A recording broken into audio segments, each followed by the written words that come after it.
வணக்கம் மக்களே! இந்த வீடியோல சில பங்குகள் பற்றியான முக்கிய அப்டேட்ஸ் எல்லாம் நம்ம டிஸ்கஸ் பண்ண போறோம். எத பற்றியெல்லாம் பேச போறோம்ன்ட்டு ஒரு கிளான்ஸ் நம்ம பார்ப்போம். ஃபர்ஸ்ட்டு நம்ம ஒரு புது ஸ்மால் கேப் நிறுவன பங்க பற்றி டிஸ்கஸ் பண்ண போறோம். அடுத்தது ஆதித்யா பிர்லா குரூப்போட ஃபேஷன் பிசினஸ் ரிலேட்டடான அப்டேட் வந்திருக்கு. அத நம்ம பேச போறோம்.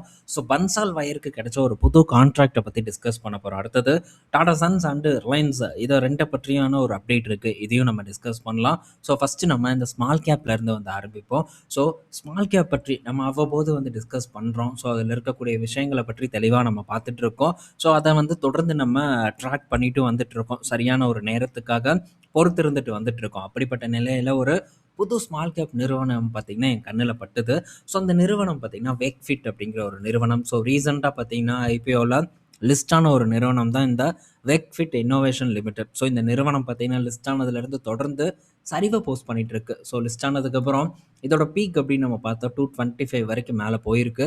ஸோ கரண்ட்டாக ஒரு ₹114 கிட்ட வந்து ட்ரேட் ஆகிட்டு இருக்கு. ஆல்மோஸ்ட் பார்த்தீங்கன்னா ஒரு 50% வரைக்கான சரிவு இதோட பீக்ல இருந்து வந்து ஏற்பட்டிருக்கு. ஸோ இந்த பங்கு பார்த்தீங்கன்னா என்னுடைய வாட்ச் லிஸ்ட்டில் வந்து ஆட் ஆகிருக்கு. அண்ட் இதை பற்றியான விவரங்களை நேற்று ஆல்மோஸ்ட் பார்த்தீங்கன்னா கிட்டத்தட்ட நைட் ஒரு 1:30 மணி வரைக்கும் இந்த பங்கை பற்றி தொடர்ந்து நான் பார்த்துக்கிட்டே இருந்தேன். ஸோ பல விஷயங்கள் பார்த்தீங்கன்னா இந்த பங்குலேருந்து எனக்கு புரிதல் ஏற்பட்டிருக்கு. ஸோ இன்னும் சில விஷயங்களை நான் பார்க்கணும். அண்ட் இதோட டைரக்ட் ஸ்டோரியும் பார்த்தீங்கன்னா விசிட் பண்ணலாம் அப்படிங்கிற ஒரு ஐடியாவில் நான் இருக்கேன். ஸோ வரக்கூடிய நாட்களில் ஏதோ ஒரு ஃப்ரீ டைமில் நான் போய் இந்த ஸ்டோரை விசிட் பண்ணலாம் அப்படிங்கிற ஐடியாவில் இருக்கேன். ஸோ இன்னும் பல விஷயங்கள் இதை பற்றி பிஸ்னஸ் பற்றியான ஒரு புரிதல் ஏற்படுத்தினதுக்கப்புறம் இந்த பங்கை நம்ம ஸோ என்னைக்கு நம்ம ஃபோக்கஸ் பண்ணலாம் அப்படிங்கிறத பற்றி டிஸ்கஸ் பண்ண போகிறோம். ஸோ அதுக்கு முன்னாடி எதுக்கு எடுத்துகிட்டு வந்திருக்கேன்னா, ஸோ நீங்கள் உங்கள் சைட்டில் உட்காந்து ரிவ்யூ பண்ணணும் அப்படிங்கிறதுக்காக தான் இந்த நிறுவனத்தை இன்னைக்கோட வீடியோவில் வந்து நான் எடுத்துகிட்டு வந்திருக்கேன். ஸோ இதை உட்காந்து நீங்கள் செக் பண்ணி பாருங்கள். ஸோ இதில் இருக்கக்கூடிய விஷயங்களை நீங்கள் அனலைசிஸ் பண்ணி பாருங்கள். ஸோ என்னை பொறுத்த வரைக்கும் இந்த நிறுவனத்துக்கு காம்படிஷன் வந்து கொஞ்சம் அதிகமாக தான் வந்து இருக்குது. ஸோ பல அன்பிராண்டட் அண்ட் பிராண்டட் கம்பெனிஸ் பார்த்திங்கன்னா ஸோ இந்த வேக்ஃபிட்டுக்கு இணையாக போட்டி போட்டு அதுக்கு ஈக்குவலான விலையில் வந்து விற்றுட்டு வந்துட்டு இருக்காங்க. ஸோ இவங்களும் பார்த்திங்கன்னா அதுக்கு ஈடு கொடுக்கும் வகையில் ஸோ வைட் ரேஞ்ச் ஆஃப் ப்ராடக்ட்ஸை பார்த்திங்கன்னா இவங்களும் செல் பண்ணிட்டு வந்துட்டு இருக்காங்க. அண்டு இந்த நிறுவனம் பார்த்திங்கன்னா நல்ல ஒரு ப்ரொமோஷன் பண்ணிட்டு இருக்காங்க. ஒரு வருடத்துக்கு முன்னாடி யூடியூப் எடுத்து பார்த்தாலே ஸோ பலரும் பார்த்திங்கன்னா இந்த நிறுவனத்தோட பெட்டுக்கு வந்து பெரிய அளவுக்கு ப்ரொமோஷன் பண்ணியிருக்கிறது நம்மளால் பார்க்க முடியுது. ஸோ ப்ரொமோஷனே பண்ண மாட்டேன் அப்படின்னு சொல்கிறவங்க கூட இந்த நிறுவனத்தோட ப்ராடக்ட்ஸுக்கு வந்து ப்ரொமோஷன் பண்ணியிருக்கிறது நான் பார்த்துருக்கேன் இதுக்கு முன்னாடி. ஸோ இதெல்லாம் திடீர்னு என் கண்ணுக்கு பட்டுது. என்ன ரீசன்? ஸோ நான் ஒரு சேர் வாங்கலாம் அப்படின்னு நான் வந்து தேடிட்டு இருந்தேன். டக்குன்னு என் கண்ணுக்கு பட்டது. ஸோ புஷ் பண்ணி கூகுள் எனக்கு எடுத்துகிட்டு வந்து கொடுத்த ஒரு நிறுவனம் பார்த்திங்கன்னா இந்த வேக்ஃபிட்டோட கிராவிட்டா அப்படிங்கிற ஒரு சேர் தான்.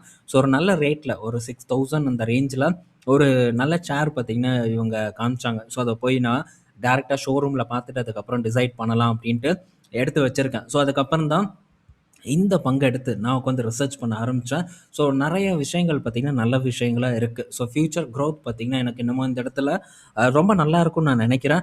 அண்டு ப்ரொமோஷன் பார்த்திங்கன்னா ஹெவியாக பண்ணக்கூடிய ஒரு நிறுவனம். ஸோ டெஃபினட்டாக ஒரு நிறுவனம் விளம்பரம் பண்ணிகிட்டே இருக்கணும். ஆடுக்கு பெரிய அளவுக்கு ஸ்பெண்ட் பண்ணணும். ஸோ எந்த அளவுக்கு விளம்பரத்துக்கு ஸ்பெண்ட் பண்ணுறாங்களோ அந்த அளவுக்கு நிறுவனத்தோட வளர்ச்சி இருக்குங்கிறது என்னுடைய ஒரு நம்பிக்கை. ஸோ இதுக்கான ஒரு சிறந்த எக்ஸாம்பிளும் இருக்குது. மற்றொரு நிறுவனம் பார்த்திங்கன்னா தவறுகள் எல்லாம் பண்ணியிருக்காங்க. அதை பற்றியும் நம்ம இந்த வீடியோவில் டிஸ்கஸ் பண்ணலாம். ஸோ அதனால் எனக்கு இந்த நிறுவனத்தோட ஃப்யூச்சர் எனக்கு ரொம்ப வந்து பிடிச்சிருக்கு. ஸோ ஃப்யூச்சர் பிளானும் ரொம்ப அட்ராக்டிவாக இருக்குது. ஸோ இதை பற்றி நம்ம டீட்டெயில்டாக ரீட்டைல் ஆப்ஷன் குளோபலில் டிஸ்கஸ் பண்ணுவோம். அப்படி இல்லைன்னா இன்னும் விவரமாக பார்க்குறக்கு ஏன்னா வீடியோவில் நம்ம பேசும்போது என் மனசுக்கு வந்ததெல்லாம் நான் பேசுவேன். மேபி இன்னும் வந்து டீட்டெயில்டாக நமக்கு வேணும்னா வெப்சைட்டில் கூட நான் இதை பற்றியான ஆர்டிக்கலை போஸ்ட் பண்ணுறதுக்கு நான் ட்ரை பண்ணுறேன். ஓகே, ஸோ இதை நீங்களும் உட்காந்து செக் பண்ணணும் அப்படிங்கிறது என்னுடைய ஒரு விருப்பமாக இருக்குது. ஸோ செக் பண்ணி பாருங்கள் உங்கள் சைடில். பட் இது என்னுடைய இந்த ஸ்மால் கேப்போட லிஸ்ட்டில் இந்த நிறுவனத்தை இப்போ நான் ஆட் பண்ணியிருக்கேன். ஸோ தொடர்ந்து ஃபோக்கஸ் பண்ணிகிட்ருக்கேன். ஸோ ஏதோ ஒரு குறிப்பிட்ட டைமில் இந்த பங்கை நான் கண்டிப்பாக ஃபோக்கஸ் பண்ணுறதுக்கு நான் ட்ரை பண்ணுவேங்கிறதையும் இந்த இடத்துல நான் சொல்லிக்கிறேன். அடுத்தது ஆதித்யா பிர்லா குரூப். இந்த Aditya Birla fashion, so Aditya Birla life style, so இந்த நிறுவனம் பார்த்திங்கன்னா இந்த நிறுவனத்தோட ரிபாக் பிராண்ட் பார்த்திங்கன்னா லாஸ்ட் 3 வருஷத்தில் அவங்களுடைய பிஸ்னஸ் வந்து டபுள் ஆகிருக்கிறதா ஒரு அப்டேட் வந்து கொடுத்துருக்காங்க. ஸோ இது பெரிய ஒரு விஷயம் தான். ஸோ இந்த Aditya Birla life styles brands பார்க்கும்போது நல்ல பர்ஃபார்மன்ஸை கொடுத்துட்ருக்கு ஏபிஎஃப்ஆர்எல் கூட கம்பேர் பண்ணும்போது. ஸோ ஏபிஎஃப்ஆர்எல் பார்க்கும்போது என்னுடைய ஒரு இந்த ஸ்மால் கேப் அந்த ரிஸ்கி ஸ்டாக்ஸில் இந்த நிறுவனமும் ஒரு நிறுவனமாக தான் வந்து இருக்குது.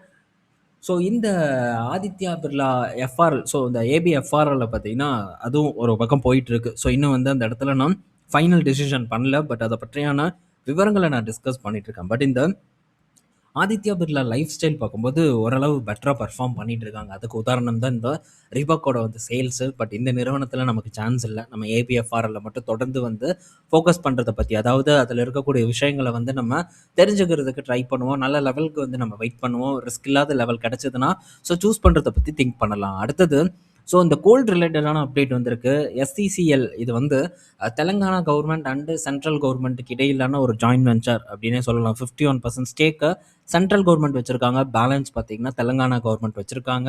ஸோ இந்த கோல் ஃபீல்டில் பார்த்தீங்கன்னா 40 லட்சம் டன் கோல்ஸ் வந்து காணாம போயிருக்கிறதா சொல்லியிருக்காங்க. அடங்கப்பா, என்னடா கிணத்த காணுங்கிற மாதிரி 40 லட்சம் டன் கோலை காணுங்கிறீங்க அப்படிங்கிற ஒரு செய்தி இப்போ பெரிய அளவுக்கு பரவலாக பேசப்பட்டுட்டு வந்துட்டு இருக்கு. ஆல்ரெடி பல ஆயிரம் கோடி, கிட்டத்தட்ட 50,000 கோடி வரைக்கும் இப்போ நிலுவைத் தொகை இருக்கிறதாவும் தகவல் வந்திருக்கு. ஸோ அந்த அளவுக்கு பணம் வந்து இது திரும்ப வராமல் இருக்கு இந்த நிறுவனத்து கணக்குக்குள்ள. ஸோ இது ஒரு பெரிய இஷ்யூ. ஸோ இப்போ இந்த 40 லட்சம் டன் கிட்டத்தட்ட 2,000 கோடி, ஒரு 1,800 கோடி கிட்ட மதிப்பிலான கோல்ஸ் வந்து காணாம போயிருக்குன்னு சொல்லியிருக்காங்க. இதுவும் இப்போ பெரிய அளவுக்கான ஒரு சிக்கலை வந்து கிளப்பியிருக்கு. ஸோ இதை பற்றி வந்து இன்வெஸ்டிகேஷன் பண்ண போகிறதா ஒரு தகவல் வந்து கொடுத்துருக்காங்க. அடுத்தது நைக் கிட்ட இருந்து ஒரு அப்டேட்டு. ஸோ இது ஒரு சாதாரண அப்டேட் தான். ஸோ நைக் பார்த்தீங்கன்னா நம்ம நாட்டில் ஸோ பெங்களூரில் வந்து ஒரு ஆஃபீஸ் ஸ்பேஸை ரெண்ட்டுக்கு எடுத்திருக்காங்க. 1,4 லட்சம் ஸ்கொயர் ஃபீட். இதுக்கு டோட்டல் ரெண்ட் பார்க்கும்போது 121 கோடி ஸ்பெண்ட் பண்ண போகிறதா ஒரு டீட்டெயில் வந்து நமக்கு கிடச்சிருக்கு. ஸோ இது ஓகே. ஸோ நைக்கு இப்போ நம்ம லாஸ்ட்டாக ஒரு வீடியோ நம்ம போஸ்ட் பண்ணோம். அதில் நைக்கோட பர்ஃபார்மன்ஸை பற்றி சின்னதாக டிஸ்கஸ் பண்ணோம். ஸோ நைக்கை பொறுத்த வரைக்கும் இன்னும் கொஞ்சம் விரிவாக நம்ம பார்க்க வேண்டிய அவசியம் இருக்குது. ஏன்னா நேற்று உட்காந்து நைக்கையும் பார்த்தீங்கன்னா நான் ரிசர்ச் பண்ணிட்டு இருந்தேன். ஸோ ஃபர்தராக எப்படி இருக்குது, ஸோ என்ன மாதிரியான விஷயங்கள் நடந்துட்டு இருக்குங்கிறத பற்றி டிஸ்கஸ் பண்ணேன். ஸோ ஓரளவு எதிர்பார்த்தது கொஞ்சம் வேகமாக தான் வந்து நடந்துட்டு இருக்கு நைக்கை பொறுத்த வரைக்கும். புது சிஇஓ பார்த்தீங்கன்னா இந்த நைக்கில் ரொம்ப நல்லா வந்து பணியாற்றிட்டு வந்துட்டு இருக்காங்க. ஸோ நைக்கை பற்றியான ஒரு அப்டேட்டும் வந்து கொடுக்கணும்னு நான் நினைக்கிறேன். ஆனால் ஸோ இப்போதைக்கு முடியாது. பட் மண்டே மார்க்கெட் ஓப்பன் ஆகும்போது நைக்கில் கொஞ்சம் திரும்ப பொசிஷன் பில்ட் பண்ணலாம் அப்படிங்கிற ஒரு ஐடியாவில் நான் இருக்கேன். ஸோ நைக் இப்போ அரௌண்ட் ஒரு $44 கிட்ட வந்து ட்ரேட் ஆகிட்டு இருக்கு. ஸோ இது கூட கம்பேர் பண்ணும்போது இந்த கிராக்ஸ் இதெல்லாமே பெட்டர் பர்ஃபார்மன்ஸை கொடுத்துருக்கு. ஸோ கிராக்ஸ் ஏன் பர்ஃபார்ம் பண்ணுது, நைக் ஏன் பர்ஃபார்ம் பண்ணலை அப்படிங்கிறத பற்றி நம்ம டிஸ்கஸ் பண்ணணும் அப்படின்னு நான் நினச்சேன். ஸோ இதை பற்றியும் நல்லா வந்து உட்காந்து ஸ்டடி பண்ணி வச்சுருக்கேன். ஸோ இதை பற்றியும் நம்ம வந்து கண்டிப்பாக டிஸ்கஸ் பண்ணலாம். $170 இருந்தது, இப்போ வெறும் $45 கிட்ட ட்ரேட் ஆகிட்டு இருக்கு. ஸோ பெரிய பர்ஃபார்மன்ஸே இல்லை, தொடர்ந்து பார்த்தீங்கன்னா இறங்கிட்டு இருக்கு. சேம் டைம் நம்ம கிராக்ஸ் எடுத்து நம்ம பார்த்தோம்னா ஸோ சூப்பரான ஒரு பர்ஃபார்மன்ஸை பார்த்தீங்கன்னா டெலிவர் பண்ணிட்டு இருக்கிறத நம்மளால் பார்க்க முடியுது. ஸோ நல்ல ஒரு ரெக்கவர் லாஸ்ட் டிப்பில் இருந்து $72 இருந்தது, இப்போது $124 கிட்ட வந்து ட்ரேட் ஆகிட்டு இருக்கு இந்த Crocs. But fundamental and financial ரீதியாக பெரிய மாற்றத்தெல்லாம் இந்த நிறுவனம் கொடுக்கல. இருந்தாலும் கூட ஸோ இவங்க ஏறுவதற்கான சில காரணங்கள் இருக்குது, அதை பற்றி நம்ம டிஸ்கஸ் பண்ணுவோம். ஸோ இவங்க ஏறுவதற்கு மெயின் ரீசன் நைக்காவும் வந்து இருக்காங்க. ஸோ நைக்கோட பின்னடைவு கிராக்ஸோட ஒரு முன்னேற்றமாக வந்து இருக்குது. அதனால் ஸோ எந்த இடத்துல அவங்க லேக் ஆனாங்க, ஸோ அங்கே இன்னும் என்னென்ன விஷயங்கள், என்னென்ன மாற்றங்கள் நடக்க இருக்கிறது அப்படிங்கிறத பற்றி நம்ம விவரமாக வந்து பார்ப்போம். ஸோ இப்போவும் நைக் நல்லா கிராக்ஸ் நல்லா பர்ஃபார்ம் பண்ணதே கிராக்ஸ் பக்கம் போகலாங்கிற ஐடியாலாம் கிடையாது. ஸோ நைக்கில் இருக்கக்கூடிய இம்ப்ரூவ்மெண்ட்டை பற்றி தான் நம்ம டிஸ்கஸ் பண்ண போகிறோம். ஸோ டீட்டெயில்டாக வந்து நம்ம அதை பற்றி பார்ப்போம். ஸோ நைக்கையும் நீங்கள் ஒரு பக்கம் வந்து வாட்ச் பண்ணிக்கணுங்கிறதுக்காக இந்த வீடியோவில் நான் ஆட் பண்ணியிருக்கேன். அடுத்தது ஸோ பன்சால் வயர் கிட்ட இருந்து ஒரு அப்டேட் வந்திருக்கு. ஸோ பன்சால் வயர் பார்த்தீங்கன்னா ஒரு மேஜர் பர்ச்சேஸ் ஆர்டர் வந்து செக்யூர் பண்ணியிருக்கிறதா சொல்லியிருக்காங்க. அதற்கான ட்ரையலும் பார்த்தீங்கன்னா இப்போ போயிட்டு இருக்கிறதா வந்திருக்கு. ஸோ இந்த ஆர்டர் யார்கிட்ட இருந்து கிடச்சிருக்கு, இந்தியாவில் முன்னணி டயர் நிறுவனத்துக்கிட்ட இருந்து, மிக பெரும் டயர் நிறுவனம் சொல்லியிருக்காங்க. மேபி எம்ஆர்எஃபாக இருக்கலாம், இல்லை பிகேடி டயராக வந்து இருக்கலாம். ஸோ யார் அப்படின்ட்டு தெரியல. பிகேடி ஸோ இந்த ஆஃப் ரோடை பொறுத்த வரைக்கும் அவங்க மார்க்கெட் லீடராக இருக்காங்க. ஸோ எம்ஆர்எஃப் ஆல்மோஸ்ட் அவங்க தான் மார்க்கெட் லீடர் பொசிஷனில் இருக்காங்க அந்த மற்ற செக்மெண்ட்டை பொறுத்த வரைக்கும். ஸோ யார்கிட்ட இருந்து கிடச்சிருக்குன்ட்டு பன்சால் பார்த்தீங்கன்னா இன்னும் குறிப்பிடலை. பட் இது ஒரு பெரிய மைல் ஸ்டோனாக பன்சாலுக்கு அமைவதற்கான வாய்ப்பு இருக்குது. ஸோ என்னென்ன நடக்குதுன்னு பார்ப்போம் இந்த பன்சால் வயரை பொறுத்த வரைக்கும். பட் எந்த சான்ஸும் இல்லை. இருந்தாலும் நமக்கு ஒரு பாடத்தை இந்த நிறுவனமெல்லாம் ஒரு கற்றுக் கொடுக்கும் அப்படிங்கிற எதிர்பார்ப்பு எனக்கு இருக்குது. ஸோ அதனால் விஷயங்கள் வரட்டும், நம்ம இதை பற்றி டிஸ்கஸ் பண்ணுவோம். அடுத்தது டாடா சன்ஸ் கிட்ட இருந்து முக்கிய அப்டேட். ஸோ நம்ம வெயிட் பண்ணோம். ஸோ டாடா சன்ஸோட, அதாவது டாடா குரூப் மொத்த நிறுவனங்களோட FY26 பர்ஃபார்மன்ஸ் எப்படி இருக்குங்கிறத பார்க்குறதுக்காக இப்போது டாடா சன்ஸ் பார்த்தீங்கன்னா அக்கௌண்டிங் பண்ண போகிறதா வந்து சொல்லிட்டாங்க. ஸோ விரைவில் ஆரம்பிக்கப்படும், என்ன டேட் அப்படின்ட்டு தெரியல. ஸோ சீக்கிரம் இந்த அக்கௌண்டிங் எல்லாம் பார்த்து என்ன லாபத்தை இந்த FY26 டாடா குழுமம் அடைஞ்சிருக்காங்க அப்படிங்கிறத பற்றி நம்ம டிஸ்கஸ் பண்ண போகிறோம். ஸோ இதில் ஒரு ஒன் டைம் இன்கம் வந்து ஆட் ஆகும், அது மட்டும் உறுதி டாடா சன்ஸை பொறுத்த வரைக்கும். ஏன்னா 82,000 கோடி இந்த டீமர்ஜரில் ஏதோ ஒரு அட்வான்டேஜ் ஏற்பட்டது. டாடா மோட்டார் பேசஞ்சர் வெஹிக்கிளில் நம்ம பார்த்துருப்போம், ஒரு 82,000 கோடி கிட்ட அவங்களுக்கு இந்த டீமர்ஜர் பெனிஃபிட் கிடைச்சிது. ஸோ அதை வந்து நம்ம கழிச்சிட்டு தான் ஸோ ஓவரால் டாடா குரூப்போட பர்ஃபார்மன்ஸ் எப்படி இருக்குன்னு பார்க்கணும். இதில் டிசிஎஸ்ஏ கிட்டத்தட்ட கணிசமான வருமானத்தை பிடிச்சிருக்கும், ஒரு 49,000 கோடி கிட்ட இருக்கும்னு நான் நினைக்கிறேன், 42 49. ஸோ அது ஒரு நல்ல பர்ஃபார்மன்ஸை கொடுத்துருக்கு. இதை தாண்டி மற்ற நிறுவனங்களோட பர்ஃபார்மன்ஸ் அண்டு இன்னும் சில நிறுவனங்களோட நஷ்டங்கள் இதெல்லாம் கழிக்க போக தான் நமக்கு கிடைக்கும். ஸோ டீட்டெயில் வரட்டும், உட்காந்து நம்ம இதை பற்றி திரும்ப டிஸ்கஸ் பண்ணலாம். ரிலையன்ஸை பீட் பண்ணியிருக்காங்களான்ட்டு. ஏன்னா போன FY25ல் ரிலையன்ஸை பீட் பண்ணியிருந்தாங்க டாடா குழுமம்.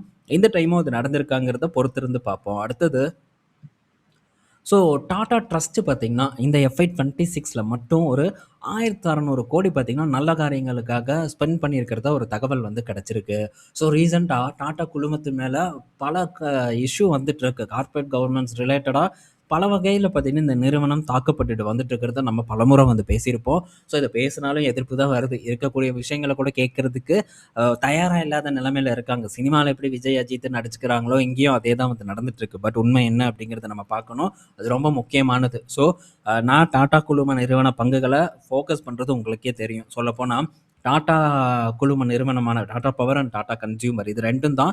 ஸோ லாங் டேர்ம் அப்படின்ட்டு நான் 21ல் ஸ்டார்ட் பண்ணேன். ஸோ அதுக்கு முன்னாடி பார்த்தீங்கன்னா வாங்கி விற்கிறது தான் பொழப்பாகவே இருந்தது. ஸோ 21ல் லாங் டேர்முக்கு வாங்கணுன்ட்டு போனஸ் காசு எடுத்து போட்டு வாங்கின நிறுவனங்களே இந்த 2 நிறுவனங்கள் தான். அதுக்கு அடுத்தது டாடா மோட்டார்ஸ். ஸோ இந்த இடத்துல தான் கான்சன்ட்ரேட் பண்ணியிருக்கேன். அது மட்டும் இல்லை, அந்த நிறுவனங்களை இன்னும் வச்சுருக்கேன். டாடா கன்சியூமர் இல்லை, பட் டாடா பவர் இன்னும் இருக்குது. கிட்டத்தட்ட 5 வருடம் பார்த்தீங்கன்னா இந்த நிறுவனத்தோட ட்ராவல் பண்ணியிருக்கேன். டாடா மோட்டார்ஸ் பொறுத்த வரைக்கும் ஒரு 4 வருடம் கிட்ட அந்த நிறுவனத்தோட ட்ராவல் பண்ணியிருக்கேன்.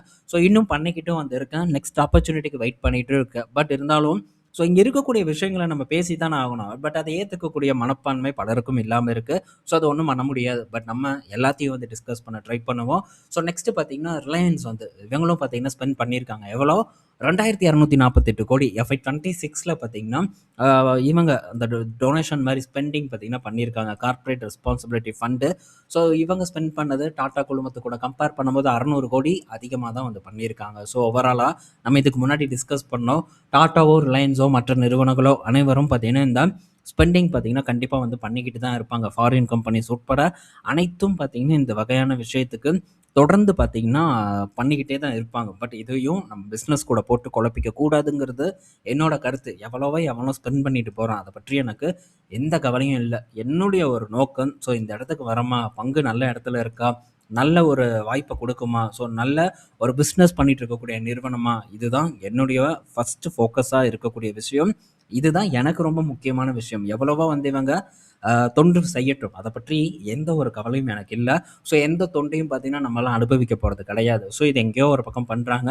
ஸோ இதனால் ஏதோ ஒரு பக்கம் யாரோ ஒருத்தவங்க பயனடைய போகிறாங்க. ஸோ நம்ம உழைச்சாதான் நமக்கு காசு. ஸோ நம்ம என்னென்ன பண்ணி காசு சம்பாதிக்கணுமோ அது மட்டும்தான் நம்ம குறிக்கோளை நோக்கி போகணுங்கிறது என்னுடைய ஒரு கருத்தாக இருக்குது.